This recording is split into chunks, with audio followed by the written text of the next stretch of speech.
তুই কিছুক্ষণ মার কাছে বস, আমি একটু আসছি। হ্যাঁ ঠিক আছে, তাড়াতাড়ি আসিস।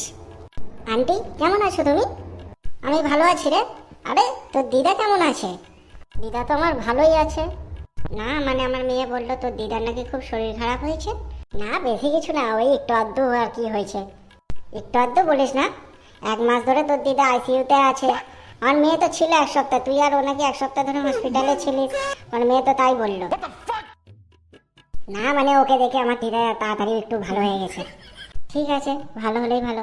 আচ্ছা ছাড় ওসব কথা, তোর নাকি পাইলসের প্রবলেম হয়েছে, এখন কেমন আছিস? আমার পাইলস মানে? আরে লজ্জা পাবার কি আছে? আমার মেয়ে তো বললো তোর নাকি পাইলসের প্রবলেম হয়েছে, সেই জন্য আমার কাছ থেকে 20,000 টাকা নিল তোকে ডাক্তার দেখাবে বলে। তো এখন কেমন আছিস তুই? হ্যাঁ কাকিমা, আমি এখন অনেক ভালো আছি, ভালো আছি। আচ্ছা সব ঠিক আছে, কিন্তু মা তোকে একটা কথা বলি, এরকম রাত্রিবেলা পুলিশ স্টেশনে আমার মেয়েকে নিয়ে যাস নি। আমি পাড়ায় একটা ওদের মান সম্মান আছে, খারাপ দেখাই বল? তোমার মেয়ে পুলিশ স্টেশন মানে কাকিমা? বুঝতে পারলাম না। কেন? আমার মেয়েই তো বললো কালকে নাকি রাত্রে তোর ভাইকে পুলিশে নিয়ে গেছিল, ওই জন্য তুই আর ও গেছিলিস তোর ভাইকে ছাড়াতে। হ্যাঁ ঠিকই বলেছো কাকিমা। না না আমি আর ওকে নিয়ে যাবো না, চিন্তা নেই। ঠিক আছে, সব ভালো।